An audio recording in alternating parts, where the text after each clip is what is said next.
안녕하세요. 저는 30대 후반 여자입니다. 남들처럼 평범하게 자라서 평범한 남편과 평범하게 결혼해서 예쁜 5살짜리 딸을 하나 두고 있는, 남들이 볼 땐 행복해 보이기도 하는 그런 지극히 평범한 생활을 하고 있습니다.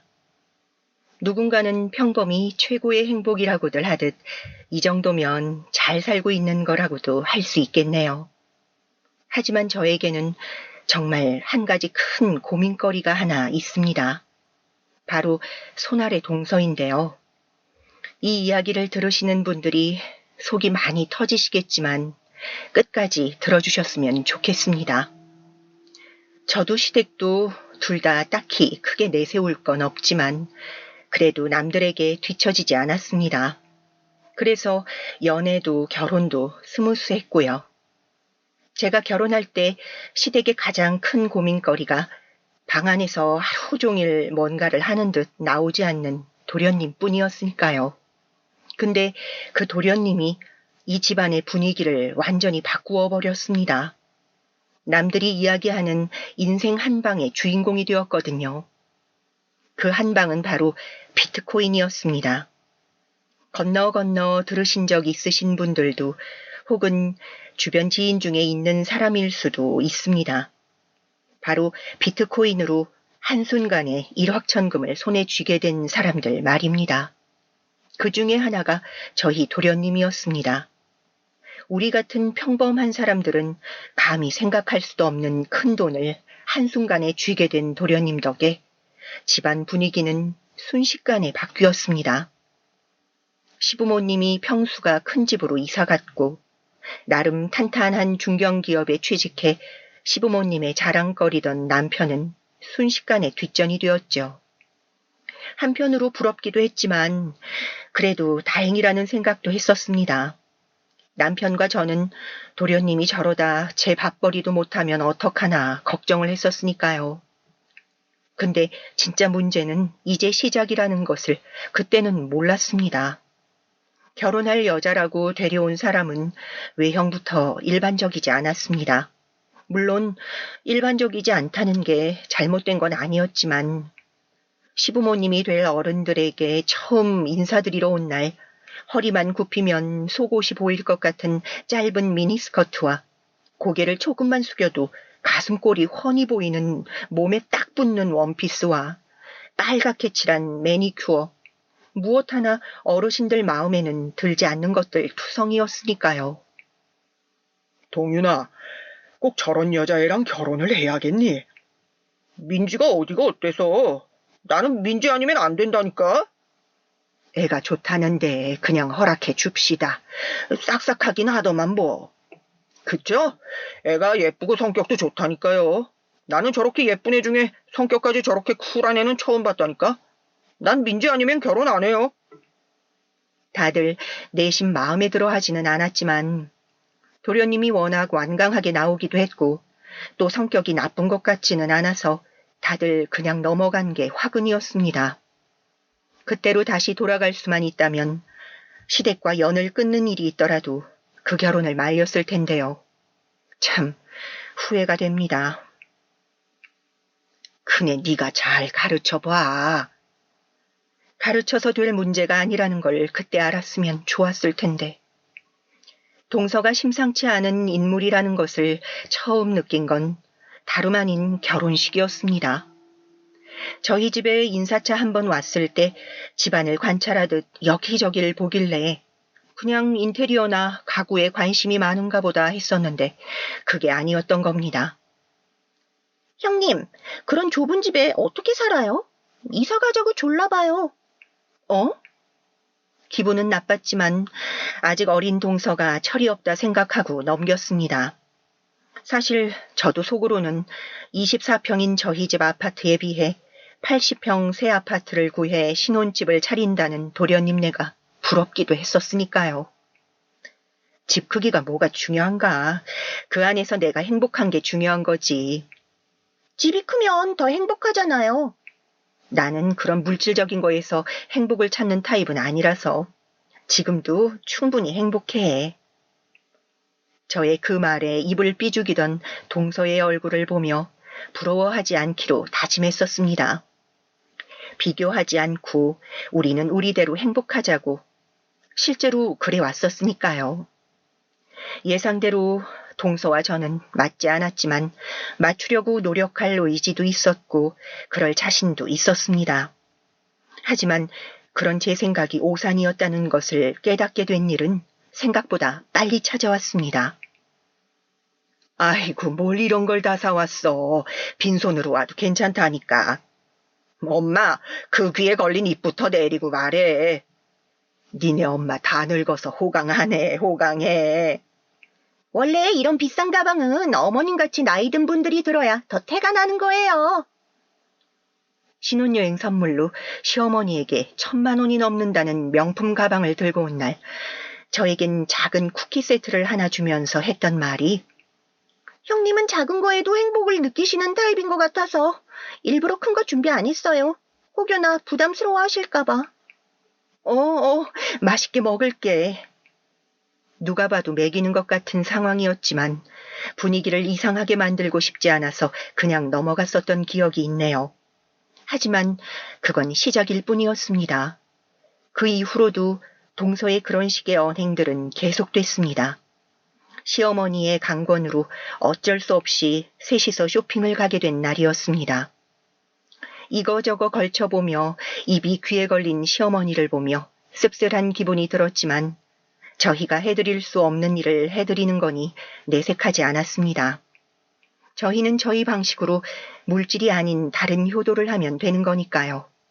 근데 그날 동서와 첫 언쟁이 있었습니다. 그거 비싸요, 형님. 산다고 하지도 않았고 그냥 구경만 하고 있던 저에게 동서가 면박 주듯 하는 말에 저도 모르게 욱한 마음이 들었습니다. 왜? 나는 비싼 옷 못 입어? 아니, 이런 거에 행복을 느끼시는 분이 아니니까 그런 거죠. 뭘 그렇게 꼬아서 들으세요? 가격이 아니라 옷이 예뻐서 그냥 본 거야. 예쁜 건 되게 비싸니까요. 원래 분수에 맞춰서 사는 거잖아요, 다들. 내가 이걸 사 입을 분수가 안 된다는 거야? 솔직히 아주머님 벌이가 있는데 이런 옷은 좀 과한 지출 아니에요? 그건 내가 알아서 할게. 뭘 남의 벌이까지 신경 써주고 그래? 걱정되니까 하는 말이죠. 그런 걱정 괜찮으니까 안 해줘도 돼. 걱정해줘도 난리야? 그거 자격지심이에요, 형님. 이런 거 없이도 행복하다더니 그것도 아니네 뭐. 뭐? 너희 거기서 뭐하니? 그런 말을 서슴없이 할 수 있다는 것에도 놀랐지만 속으로 얼마나 나를 무시하고 있었으면 그럴 수 있었을까 서글퍼지기도 했습니다. 시어머니의 만류가 아니었으면 울컥한 저도 화를 참지 못하고 대낮부터 백화점에서 머리채를 잡고 싸웠을지도 모를 일입니다. 그날 이후 저는 동서를 만나면 극도로 예민해져만 갔습니다. 매번 그런 식으로 빈정거렸기 때문이죠. 남편에게 말해도 방법이 없으니 제가 참으라는 말만 반복될 뿐이었습니다. 그러면서 언젠가 자신이 동생에게 한번 말해보겠다는 이야기만 돌아올 뿐이었죠. 한 번은 이런 일도 있었습니다.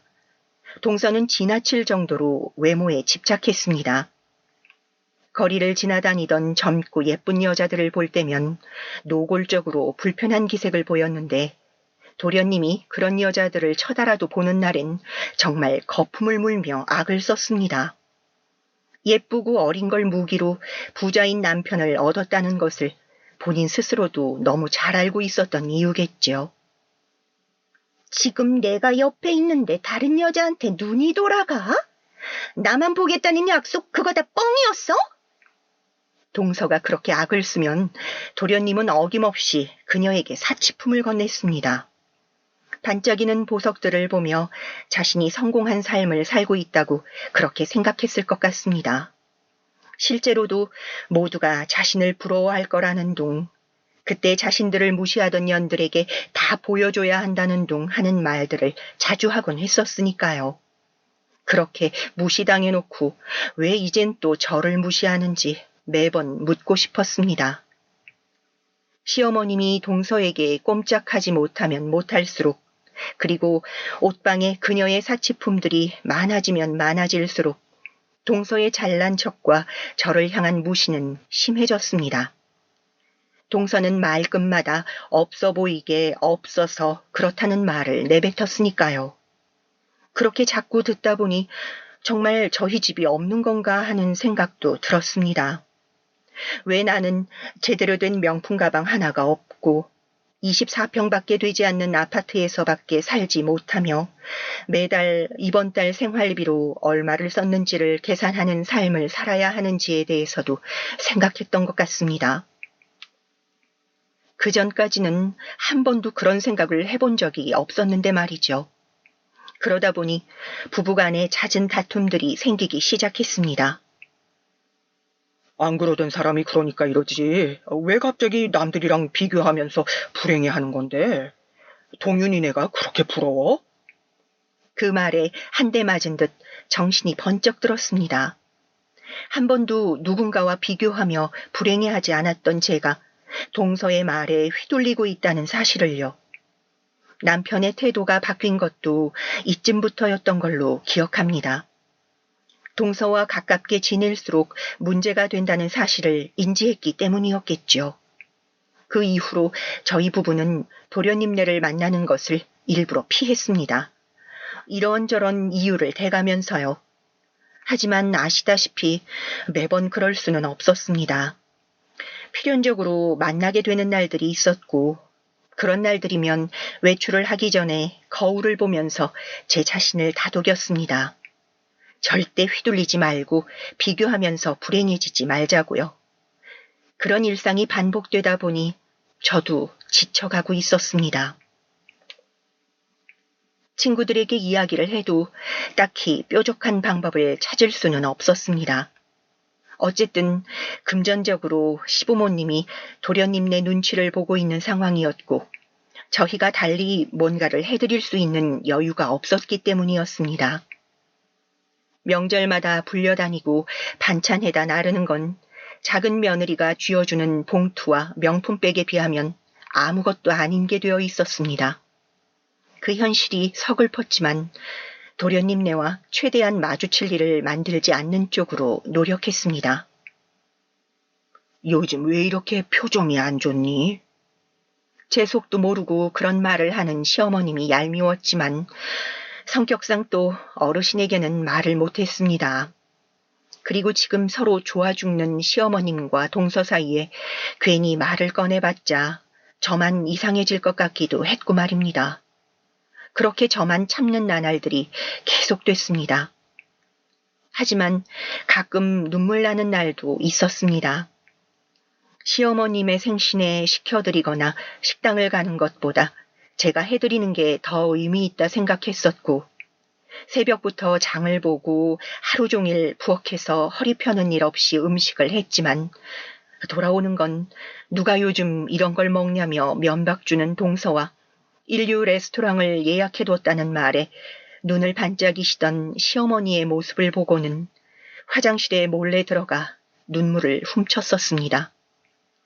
큰애기가 애써 준비한 음식인데 레스토랑은 다음에 가도 되지 않냐는 시어머님의 말에 동서는 그 레스토랑도 몇 개월 전부터 잡은 예약이라 취소할 수 없다고 했고 시어머니는 거기에 한술 더 떠 해놓은 음식은 다음날 먹어도 되지 않냐는 말을 하셨습니다. 서러운 마음에 말 한마디 제대로 하지 못하고 서 있던 저에게 동서가 비웃듯 웃으며 말했습니다. 그 레스토랑이 4인 예약밖에 안 돼서요. 형님은 집에서 해놓으신 음식 드시면 되겠네요. 그렇게 힘들게 한 음식인데. 그래도 이 사람 성의를 봐서라도 오늘은 집에서 드시죠. 어머, 내가 얘 성의를 무시해서 그러니? 예약하기 힘들다는 레스토랑을 예약한 작은 애 성의는 성의가 아니야? 말이 통하지 않을 것 같아 남편의 옷을 잡아 끌었습니다. 하루 종일 부엌에 서 있는다고 허리고 어깨고 아프지 않았던 곳이 없었지만 그래도 고마워는 하실 줄 알았는데 시어머님은 다 차려놓은 식탁을 거들떠도 보지 않고 나가셨고 나가시는 그 순간까지 고맙다 고생했다 말 한마디 하시지 않으셨습니다. 너무 서러웠습니다. 저희 엄마 생각이 나더라고요. 친정엄마 생신도 이렇게 정성 들여 차려본 기억이 없었습니다. 내가 무슨 부귀영화를 누리겠다고 이렇게 무시를 당해가며 우리 엄마에게도 하지 못했던 일을 이 고생하며 하고 있는지 갑자기 엄마가 생각나면서 서럽고 미안해 눈물이 났습니다. 그런 제 모습을 보고 남편도 느끼는 바가 많아 보였습니다. 그리고 남편도 말은 안 했지만 은연중에 시어머님께 도련님과 비교당하며 이런저런 말들을 많이 듣긴 했어요. 세상이라는 게 그렇더라고요. 자랑이던 아들이었는데 더 잘난 아들이 나오니 한순간에 전세 역전이 되어 사랑도 관심도 다 그쪽으로 가버리는 어쩔 수 없다고 생각은 하면서도 서운했고 저 정도로 노골적인 시어머니의 행동이 원망스럽기도 했습니다. 도련님네와 시부모님이 나간 날 방에서 엉엉 울던 저를 남편이 다독이며 앞으로는 생신도 따로 챙기자 말했었습니다. 그렇게 저희는 꼭 필요할 때 아니면 1년에 한 번 볼까 말까 한 대면대면한 가족이 되어 있었습니다. 사람 하나 잘못 들이면 가족 분위기가 바뀌는 건 정말 순식간이더라고요. 그 일 이후로 동서는 더 의기양양해졌습니다.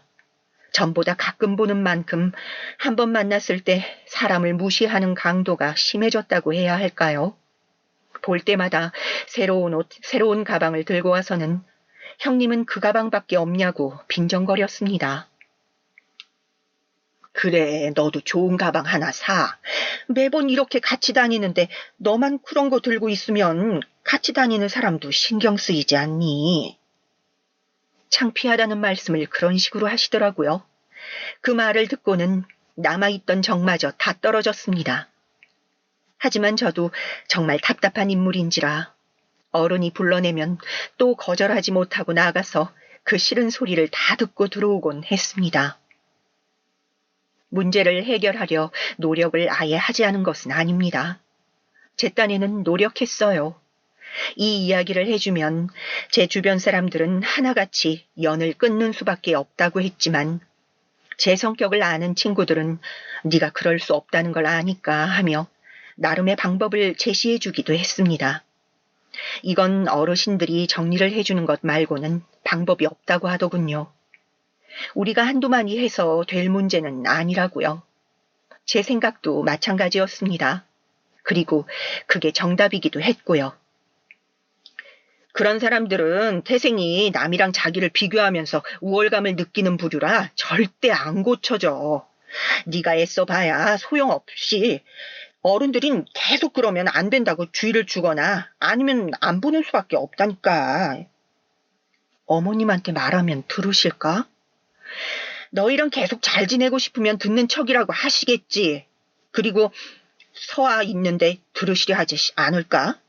손녀는 계속 보고 싶으실 거 아니야. 친구의 이 말에 일말의 희망을 품었습니다. 서아를 예뻐하시니 손녀딸을 계속 보시기 위해서라도 제 말을 아예 무시하지는 않으실 거라고요. 하지만 그런 제 기대가 너무 과했던 걸까요? 아니면 어머님은 동서가 주는 것들을 포기하고 싶지 않으셨던 걸까요? 찾아뵙고 진지하게 이야기를 꺼낸 날이었습니다. 애가 아직 철이 없어서 그런 걸 손윗 사람이 좀 참을 줄도 알아야지. 뭘 그러니? 한두 번이어야 말이죠, 어머니. 애 낳고 철이 좀 들면 저러지도 않겠지. 마음이 넓은 네가 좀 참으렴. 그놈의 철이 없어서 어려서 20대 후반이 언제 그렇게 세상 물정이라고는 하나도 모르고 철없이 아무 말이나 막 해도 되는 어린 나이였나요? 그 나이면 다른 친구들은 취직해서 열심히 사회생활하면서 자기 몫을 다 해내는 나이 아니었나요? 더 말해보고 싶었지만 더 이상 말이 통할 것 같지 않아 남편에게 선언했습니다. 앞으로 동서와 마주칠 만한 일은 최소한으로 만들겠다고. 전만큼 시댁 어르신들에게 자주 찾아뵙지 못할 것 같으니 당신이 이해하라고. 시어머님을 뵙고 집으로 돌아오면서 이 집에서 이제는 정말로 더 이상 며느리 노릇을 할 수 없겠구나 생각했습니다. 시어머님에게 며느리는 돈 있는 동서일 뿐이었던 거죠. 사실 그 돈도 동서의 돈이 아닌 도련님의 돈이었지만 어쨌든 도련님이 죽고 못 사는 자신의 부인은 동서였으니까 말이죠. 처음에는 썩 내켜하지 않던 남편도 제 이야기를 들으면서 마음을 바꿨습니다. 그런 사람과 계속 붙을 일을 만들면 불만 없던 제 생활에도 불만이 생길 것 같다는 말이 아마 남편에게는 크게 와닿았던 것 같습니다. 그렇게 시댁과의 교류가 점점 줄어들었습니다.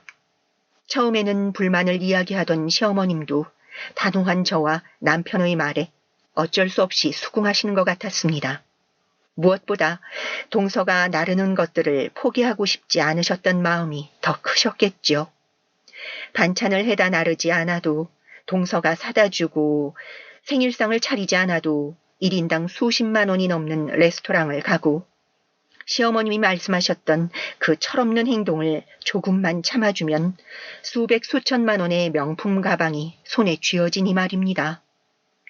물론 도련님 내에 쉽게 말을 꺼낼 수 없었던 시부모님의 입장도 이해가 가지 않는 건 아니었습니다. 당장 그분들이 사시는 집부터 도련님의 통장에서 나온 돈으로 산 집이니까요. 우리만 빠지면 되는 일이었고 그 사실이 씁쓸했지만 시간이 지날수록 편하다는 생각도 했습니다. 시댁에 신경 쓰며 자주 찾아뵙지 못하던 저희 부모님께도 자주 찾아뵙고 남편과 친정 간의 사이도 그 전보다 더 좋아졌으니까요. 그렇게 나름 만족하며 어쩌면 그 전의 생활로 돌아갔습니다. 아니, 어쩌면 그 전보다 좋았을지도 모릅니다.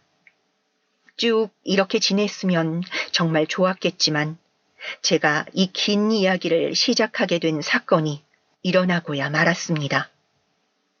그렇게 연락을 끊고 지낸 지 대략 2년 정도 지났을 때 일이었습니다. 명절에도 시댁에 오지 않고 돈 봉투만 보내는 동서가 오히려 고마워질 때쯤 시아버지가 넌지시 요즘 다 같이 본 지 너무 오래되었다며 가족끼리는 이렇게 소원하게 지내면 안 된다는 말을 꺼내셨고 제 표정이 굳어지는 걸 보며 남편이 둘러 거절의 의사를 표했지만 시아버지는 완강하셨습니다.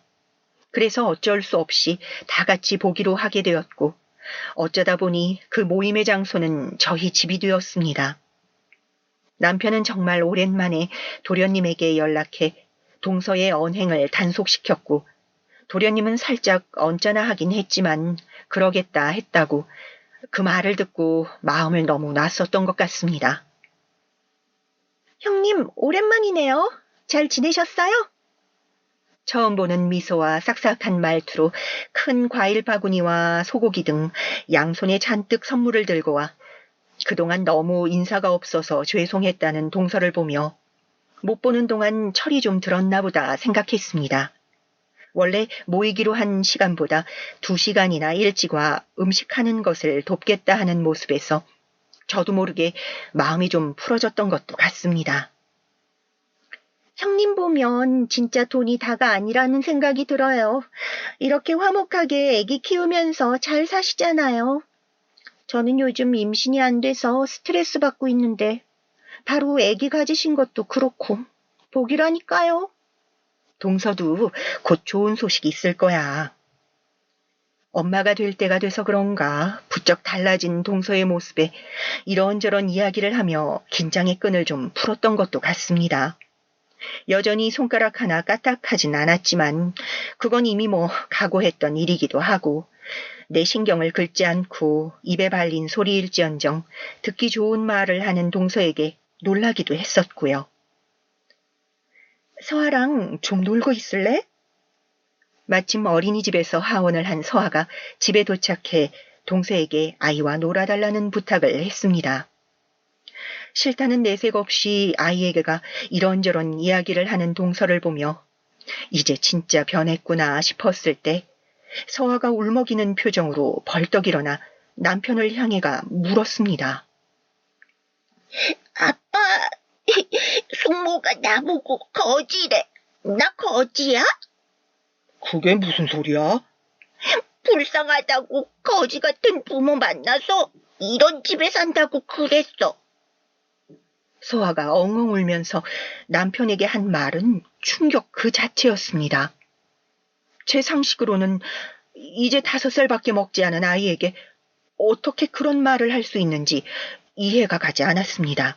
아니, 그보다 먼저 제 아이가 그런 말을 들었다는 것에 대한 분노와 충격으로 손이 떨릴 지경이었습니다. 지금 한 말이 사실이냐고, 대체 무슨 생각이냐고 따져 묻고 싶은 말들이 머릿속에 가득했지만 너무 놀라 미처 한마디도 하지 못하고 있을 때 저보다 빨리 말을 꺼낸 건 남편이었습니다. 남편은 서아에 대한 일이라면 늘 발벗고 나설 만큼 딸을 예뻐하는, 흔히들 이야기하는 딸바보 아빠였습니다. 아이도 아빠와 무척 사이가 좋았고요. 자신의 딸이 그런 소리를 들었다는 사실이 남편을 분노하게 만들었습니다. 그래도 그 와중에 동서가 아닌 도련님에게 먼저 말을 하더군요. 너는 무슨 정신머리야? 이런 걸 어디서 부인이라고 데려와서 인사시킬 때부터 알아봤어야 하는데 애한테 할 말이 있고 못할 말이 있지. 내가 단속 제대로 하라고 했지. 도련님도 처음에는 살짝 눈치를 보는 듯 하더니 제 부인이 자신의 뒤에 숨자 무슨 기분이 들어서였는지 자신의 안사람 편을 들기 시작했습니다. 그래야 할 상황이 있고 아닌 상황이 있는데 말이죠. 아니, 말실수를 한 건 맞는데 이런 거라니 너무한 거 아니야? 실수? 한두 번이어야 실수지. 주의를 몇 번이나 줬는데도 이렇게 실수를 하는 거면 고의거나 머리에 든 게 없는 게 아니고? 말을 뭐 그렇게 심하게 하세요? 말을 먼저 심하게 한 건 그쪽이잖아요. 애한테 거지라뇨. 맞는 말이잖아요. 부모 잘못 만나서 이렇게 조그만 집에서 거지같이 커야 하는 거. 그 말에 울컥해 제가 나서려던 때에 도저히 참지 못한 남편의 손이 동서의 뺨을 향했습니다. 쫙 하는 소리와 함께 동서의 고개가 돌아갔고 모두가 그 자리에서 한동안 멈춰 있었습니다. 잠시 뒤 도련님이 남편에게 달려들었고 경찰을 부르겠다는 동서를 제가 뜯어말리던 그때 집에 시부모님이 도착하셨습니다. 언제부터였는지 울고 있는 서아와 난장판이 된 집을 보고 시아버지가 소리를 지르셨습니다. 이게 무슨 짓들이야? 저희의 모든 이야기를 들은 시부모님의 반응은 두 분이 달랐습니다.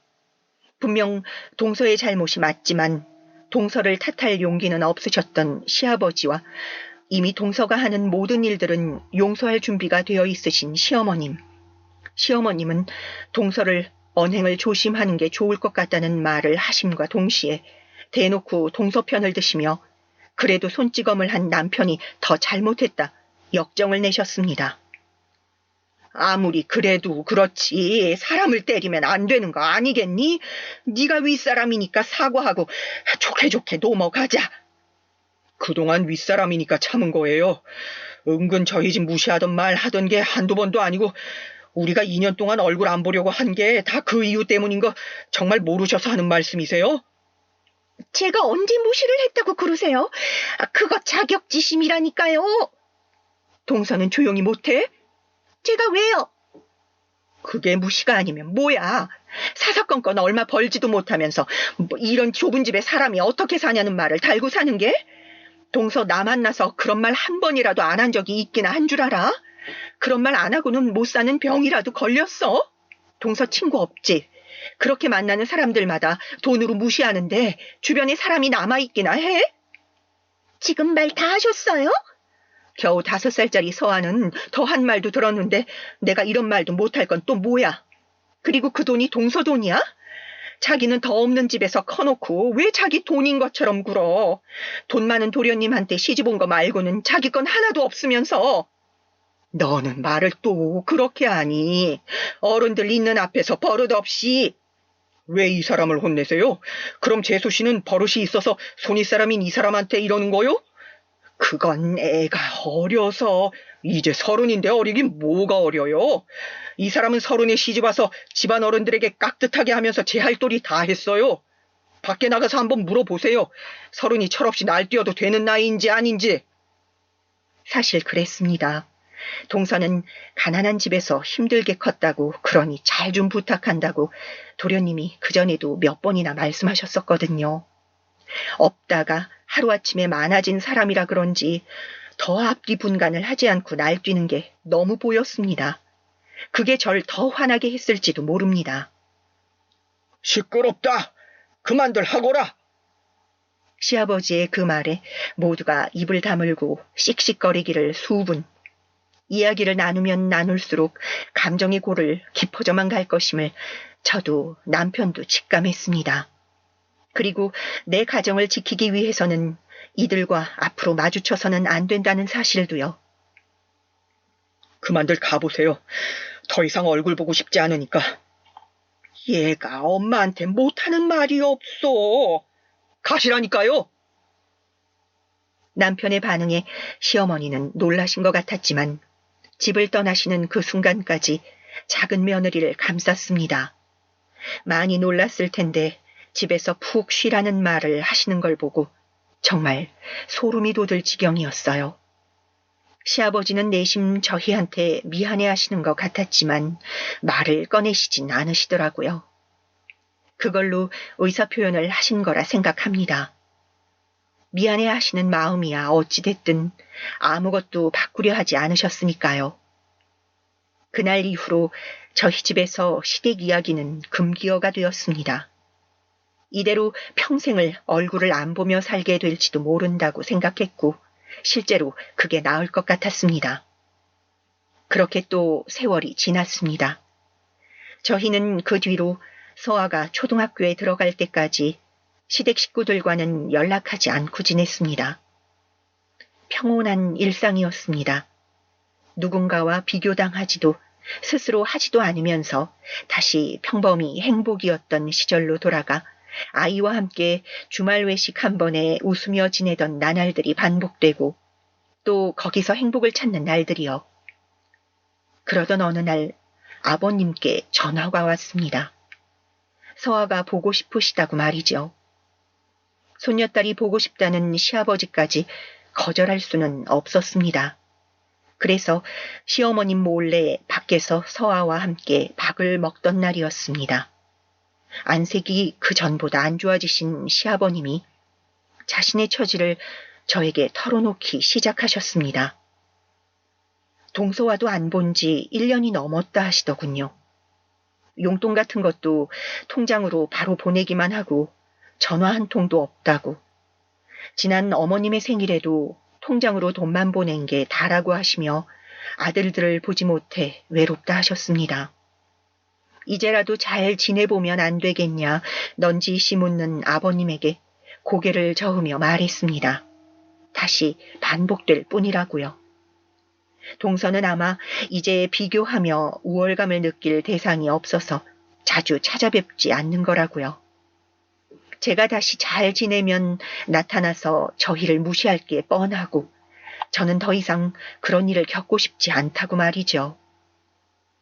그러면 이렇게 가끔 서아는 보여줄 수 있겠니? 그렇게 말하는 시아버님이 그날따라 더 늙어 보이셔서 고개를 끄덕이고 나왔습니다. 남편에게 이야기하니 잘했다고 등을 쓰다듬어 주더라고요. 고마워. 그리고 미안해. 앞으로 내가 더 잘할게.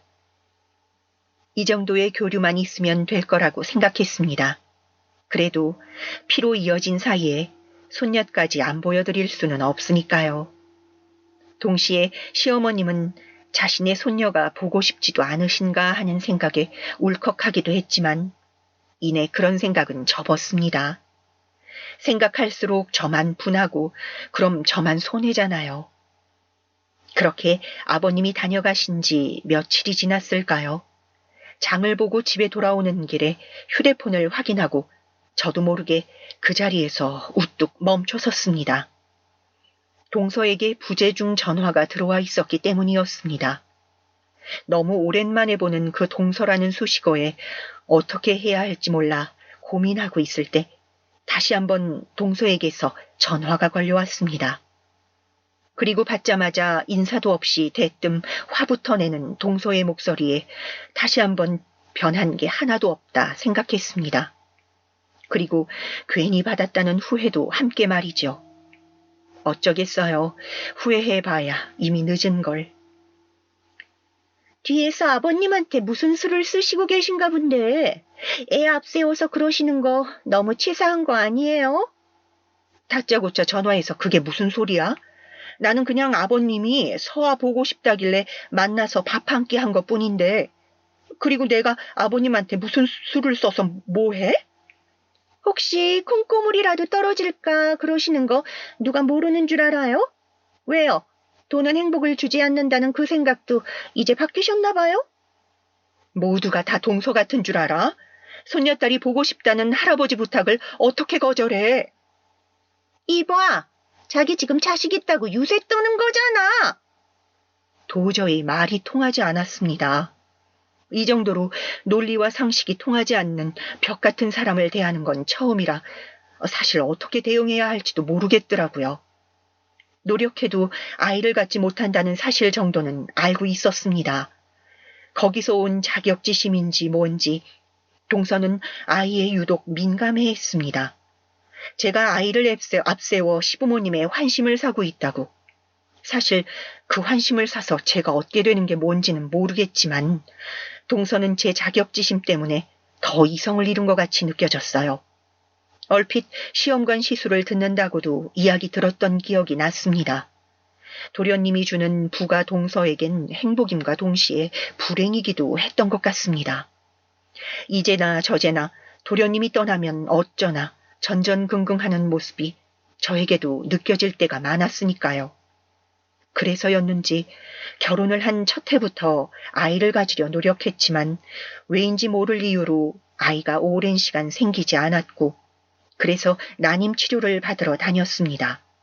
그 전부터 아이 이야기에 민감하게 반응하긴 했었는데 못 본 사이에 더 히스테릭해져 있었습니다. 자신이 아이를 갖지 못하는 걸로 이렇게 복수를 하는 거냐며 길길이 날뛰는 걸 들으며 그냥 끊을까 고민하다 한마디를 해줬습니다. 나는 동서처럼 누군가 나를 비교하면서 우월감을 느끼거나 불행해하지 않아.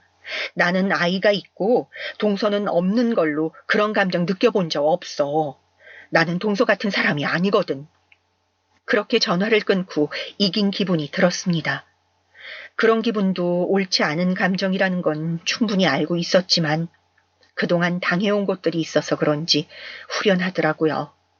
그 감정이 미처 사라지기도 전에 다시 엄청난 일을 겪어야 했지만 말이에요. 그 뒤로 온 동서의 전화를 다 거절하고 있던 어느 날이었습니다. 집으로 찾아온 동서가 저희 집에서 행패 아닌 행패를 부리기 시작했습니다. 머리부터 발끝까지 번쩍이는 화려한 명품들로 감싸고 온 그녀가 처음 한 말은 아니나 다를까 저희 집에 대한 무시였습니다. 아직도 이렇게 구질구질한 집에 사시는 거예요? 나는 그렇게 생각해요. 없는 사람들은 아이도 낳아서는 안 된다고. 제대로 책임이나 질 수 있겠어요? 해달라는 거 다 해주고 살 수 없는데 아이를 낳긴 왜 낳아? 그거야말로 무책임한 거지. 또 폭언을 쏟아붓기 시작한 그녀에게 저도 반격을 했습니다. 애를 돈으로만 키우나 제대로 된 어른 밑에서 자라는 게 더 중요한 거지. 그걸 알아서 하늘도 동서한테 애를 안 주나 봐. 그런 엄마는 엄마 노릇을 제대로 할 수 없으니까 자격이 없다는 걸 아시고. 말 다 했어요?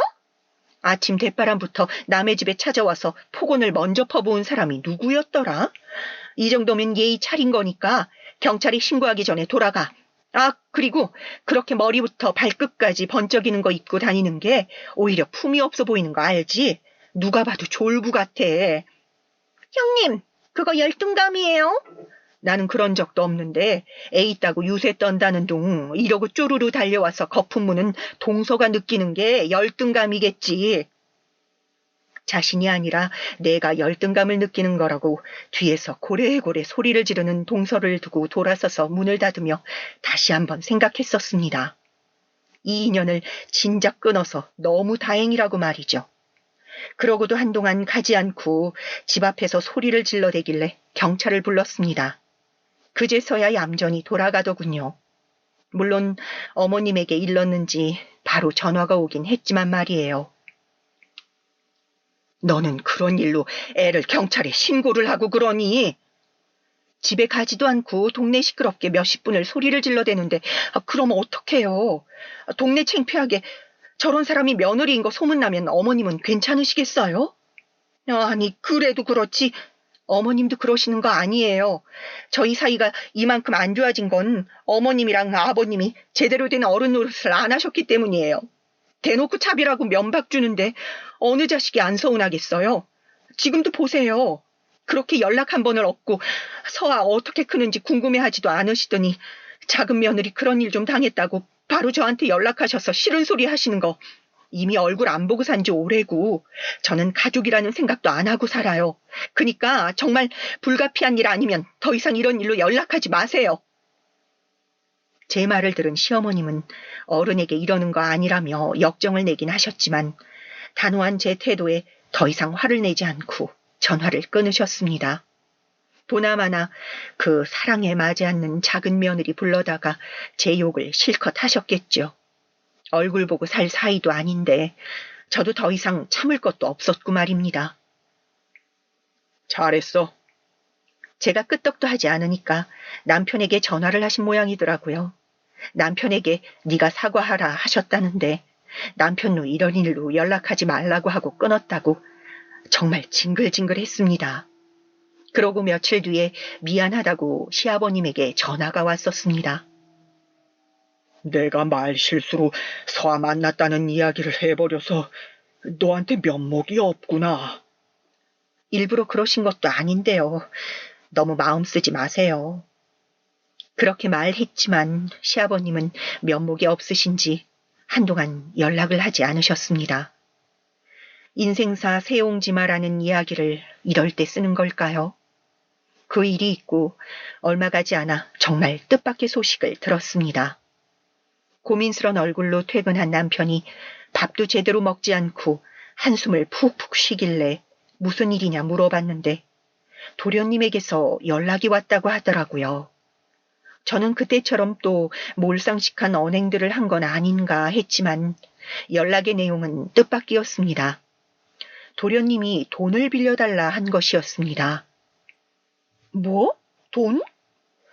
그 자식 비트코인으로 다 날렸나 봐. 어느 날과 같이 회사에서 일을 하고 있는데 도련님에게 전화가 왔더랍니다. 바쁜 와중이기도 하고 얼마 전 그 일 때문에 전화했나 싶어서 받지 않았는데 자꾸 전화가 오길래 받았더니 대뜸 돈을 빌려달라고 하더랍니다. 내가 돈이 어딨다고 돈을 빌려달래? 형 집 한 5억 정도 하지 않아? 그거 담보로 대출 받으면. 이 자식이 미쳤나? 그거 내 전 재산이야. 사건의 내용은 이랬습니다. 도련님은 한 방 크게 번 뒤로도 거기에 만족하지 않고 계속 위험성 높은 종목으로만 비트코인을 하고 있었던 것이었습니다. 그리고 이런 이야기의 끝이 늘 그렇듯 벌었던 금액을 모조리 잃은 것도 모자라 살고 있던 자신의 집과 부모님의 집까지 담보로 다 대출을 냈던 것입니다. 그러면서 아직 부인과 시댁 어르신들은 모른다고. 나한테 돈 빌려서 네 빚 갚게? 당연히 빚을 갚기 위해 자신에게 돈을 빌리려던 거라는 남편의 추측과는 달리 도련님은 아직 정신을 차리지 못한 상태였습니다. 아니 형, 내가 이번에 진짜 좋은 정보를 들었는데 이거 5억으로 50억 아니 100억 만들 수 있어. 그러면 형한테 반 아니 60% 줄게. 형도 일확천금 한번 만져봐야지. 언제까지 직장생활하면서 그런 푼돈 받아 생활할 거야. 이 자식이 아직 정신을 못 차리고. 형, 한 번만 제발 부탁해. 이렇게 울면서 전화가 왔더라고 말이죠. 남편이 안 그럴 거라는 건 알지만 혹여나 싶은 마음에 덜컥 큰 소리가 나갔습니다. 설마 그 말에 돈을 빌려줄 건 아니지? 그러다 우리 집도 망해. 당연히 돈을 빌려줄 생각은 없지. 나도 단칼에 거절했어. 문제는 그게 아니라 제가 저대로 빚더미에 앉게 되면 부모님 사는 집도 넘어갔다는데 당장 길거리에 나 앉게 생긴 거잖아. 이걸 모른 척 할 수도 없고. 연을 끊었으니 망하든 말든 상관없다 생각하시는 분들도 있지만 아시다시피 부모 자식 간의 연이 그렇게 단칼에 바로 끊어지는 것만은 아니잖아요. 저희가 시댁과 연을 그렇게 끊은 듯 지낼 수 있었던 것도 사실 그 배경엔 도련님의 재력이 있으니 어느 정도 안심하고 그런 것도 있었을 거고요. 그런데 또 나이든 노인들이 길거리에 나앉을 걸 생각하면 남편의 입장에선 아들 된 도리로 걱정이 될 수밖에 없었습니다. 사실 그 걱정은 저도 되긴 했으니까요. 그래도 일단 먼저 말 꺼내기 전까진 모른 척하고 있어. 저희 부부는 일단은 모른 척하고 있기로 했습니다. 얼마 안 가 다시 한번 도련님에게 전화가 왔습니다. 이번에는 저에게로 말이죠. 내용은 남편을 설득해서 돈을 좀 빌려달라는 것이었습니다. 그런 도련님에게 말했습니다. 빌려주겠다고 해도 따라다니면서 말릴 판인데 설득을 하라니요. 저는 그런 도박에 인생을 걸 수는 없다고요. 도련님이 이대로 망할 수 없다며 통곡을 했지만 안 되는 건 안 되는 거였습니다. 그리고 곧 도련님의 그 소식은 시댁과 동서에게도 들린 모양이었습니다. 며칠 뒤에 집 앞에 시어머님과 동서가 와 있더라고요. 그들의 표정을 보고 직감적으로 알 수 있었습니다. 저에게 아쉬운 소리를 하러 왔다는 것임을요. 그들은 제가 생각하는 것보다 훨씬 더 뻔뻔했습니다. 아니, 여태 누리던 것들이 물거품처럼 사라졌다는 것을 믿을 수 없고 또 마지막 희망이라도 붙들고 싶었던 것이었을까요? 너네 집 담보로 대출을 내서 딱 5억만 빌려주면 된대. 그러면 동윤이가 다 해결할 수 있다고 했어. 얼마나 좋니? 이 기회에 너희들도 부자가 될 수 있는 건데. 네, 그동안은 저희가 너무 죄송했어요. 형님, 제발 좀 부탁드릴게요. 아주버님 좀 설득해 주세요. 동서는 그동안의 모습과는 달리 완전 납작 엎드려 저희에게 부탁을 해왔습니다. 본인이 그동안 누리던 것들을 잃게 될까봐 어지간히도 불안한 듯 손톱을 자꾸 물어뜯더군요. 물론 동서가 망하길 바란 건 아니었지만 그런 모습을 보니 조금 통쾌한 마음이 들기도 했습니다. 하지만 해줄 수 없는 일이었습니다. 시어머님은 연세가 있으셔서 그런지 비트코인이 뭔지도 모르시는 눈치였습니다. 그냥 일반적인 투자라고 생각하시는 것 같았습니다. 아니면 그렇게 믿고 싶으셨던 거겠죠. 어머님, 그거 도박이나 다름없는 거예요. 그런 도박에 저희 전 재산을 어떻게 걸어요? 도련님이 전엔 운 좋게 도박에서 돈을 딴 거지만 이번에도 딴다는 보장이 없는데 그 도박판에 뭘 믿고 저희가 그 큰 돈을 덜컥 빌려주나요? 저희는 서아도 키워야 하고 그런 위험한 일에 뛰어들 수 없어요. 아니, 5억이 그렇게 큰 돈도 아닌데. 제가 빌려줄 수 없다는 말을 하자 욱했던 동서가 화를 내려다 이내 자신의 처지를 깨닫고 말끝을 흐렸습니다. 지금 그 5억도 없어서 빌리러 온 사람들이 자신들인데 말이죠. 지금 그 5억이 없어서 빌리러 온 사람이 그게 큰 돈이 아니라네. 그럼 다른 곳 가서 빌려봐. 돈 가지고 그렇게 잘난 척하던 우리한테 와서 왜 이래? 그 말에 동서는 자신의 성격을 누르지 못하고 다시 날뛰기 시작했습니다.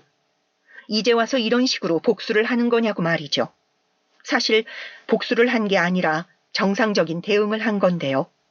막말로 그 돈까지 없어서 저희도 길거리에 나앉게 생기면 어머님은 어떻게 하실 거냐고 하는 말에 어머님은 어느 정도 현실을 받아들이신 것 같았습니다. 하지만 동서는 도저히 포기가 되지 않는 모양이었습니다. 그도 그럴 것이 설사 이혼을 하게 되더라도 이제 더 이상 어리지도 않고 내세울 학벌이나 집안이 하나도 없는 자신이 이혼녀라는 타이틀까지 달고 제대로 된 집에 시집을 갈 수는 없는 현실은 또 잘 아는 것 같았습니다. 날뛰는 동서를 어머님이 데리고 간 날 저녁 남편과 그 일에 대해 이야기를 나누며 생각했습니다. 사람은 지나치게 욕심내서는 안 되고 한번 누렸던 것들을 포기하고 그 전으로 돌아간다는 것이 사람을 얼마나 미치게 만드는 것인지를요. 지금 가진 것에 만족하고 하루하루를 열심히 사는 것만큼 행복한 것도 없다는 것을 말입니다. 사실 이 이야기는 여기서 끝입니다. 하지만 그 뒷이야기를 궁금해하실 분들이 많으실 것 같아서 그 뒤에 어떻게 됐는지를 살짝 덧붙여 보겠습니다. 시어르신들은 원래 살던 집을 빼고 시아버님이 좀 모아두신 돈으로 작은 전셋집을 얻었습니다. 물론 그 전집의 반의 반도 안 되는 작은 집이지만 그마저도 다행한 일이었죠. 도련님도 그 전에 살던 집을 빼서 시댁으로 들어갔습니다. 방이 2개밖에 없는 작은 집에 쪽방에 들어갈 수 없다고 울며 악을 쓰던 동서는 자신이 갈 곳이 없다는 걸 깨닫고는 그 집으로 다시 들어갔습니다. 알고 보니 동서의 집안이 생각보다 더 가난한 편이더라고요. 하루 종일 방 안에서 휴대폰만 하며 과거를 추억하고 술을 마시는 동서를 시어머님이 볼 때마다 치를 떠신다 들었습니다. 도련님은 여전히 정신을 차리지 못하고 비트코인에 손을 대다 쫓아낸다는 시아버님의 말에 작은 회사에 취직해 월 200만 원 정도 되는 월급을 받으며 생활하고 있습니다.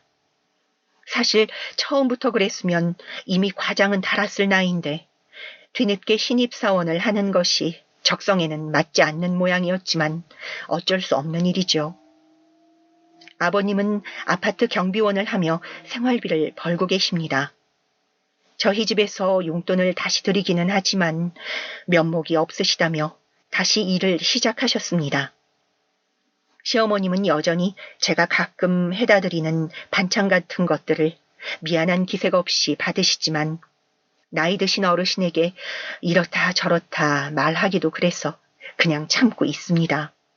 가끔 과거에 누렸던 것들을 그리워하듯 TV 속에 나오는 화려한 명품들을 바라보시곤 합니다.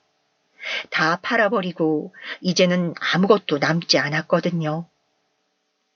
반찬을 가끔 해다 드리긴 하지만 저는 아주 기본적으로 해야 할 도리만 하고 삽니다. 이전처럼 시댁 어르신의 생일상을 차리느라 하루 종일 부엌에 있지도 않고 명절에 시댁에 가 있느라 친정에는 얼굴도 비추지 못하는 인생을 살지 않아요. 사실 그렇게 해도 다 부질없더라고요. 제 마음을 어른들이 알아줄 거라는 건 다 욕심이었던 것 같다는 교훈을 얻었습니다. 하나 더 덧붙이자면 최근에 도련님이 동서에게 이혼을 하자고 한 모양이더라고요. 시어머니나 시아버님도 방 안에 틀어박혀서 밥 먹을 때만 나와 인사도 없이 밥만 먹고 들어가는 며느리가 꼴보기 싫으신 거겠죠. 더구나 자기 손으로 설거지며 청소 하나 안 하는 며느리를요. 이제는 예전같이 아름다운 얼굴도 몸매도 젊음도 없이 세월이 지나 사랑도 식어버린 그런 여자를 보고 있기 싫은 도련님의 마음도 이해는 가지만 어쩌겠어요. 본인이 한 선택인걸요. 동서는 위자료를 주지 않으면 이혼을 할 수 없다 선언했습니다. 시어머니는 그런 동서에게 집을 나가지 않을 거면 집안일이라도 도우라 했고 동서는 울며 겨자 먹기로 청소와 빨래를 하고 있다고 들었습니다. 갈 곳이 없는 동서가 할 수 있는 최선의 선택이었겠죠. 아이고, 큰애 왔니? 세상 다정한 목소리로 저를 그렇게 부르실 때 가끔 예전 생각이나 한마디 하고 싶어지지만 그럴 때마다 옆에서 분한 표정으로 과일을 깎고 있는 동서를 보며 위안 삼습니다. 서로 그렇게 좋아 죽던 시어머니와 며느리가 24평 아파트보다 좁은 한 집에서 서로를 미워하며 지내는 것이 그 어떤 말을 보태는 것보다 통쾌하기도 하고요. 한 가지 슬픈 점은 동서에게 그런 상식밖의 말을 들었던 딸 서아가 아직 그 일을 잊지 못한다는 것입니다. 다 잊은 줄 알았는데 어느 날 시댁을 갔다 오던 길에 말을 하더라고요. 그때 숙모가 자기한테 거지 같다고 했던 거 아직 기억한다고요. 그래서 숙모가 싫다고요. 그래도 자신의 부모라고 풀어지려던 남편이 서아의 그 한마디에 다시 마음을 다잡더라고요. 어릴 때 들은 충격적인 말은 평생을 가나 봅니다.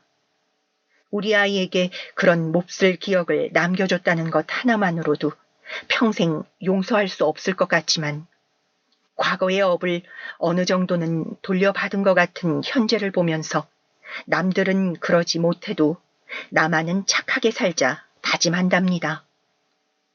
길다면 길고 짧다면 짧은 제 이야기를 들어주셔서 감사합니다. 이렇게 털어놓고 나니 또 그 지난한 세월 저걸 다 어떻게 겪었나 싶긴 하네요. 들어주신 분들도 누군가에게 상처 줄 말은 되도록 하지 않고 지내시는 게 어떨까 해요. 동서를 보니 준 만큼 되돌아가더라고요.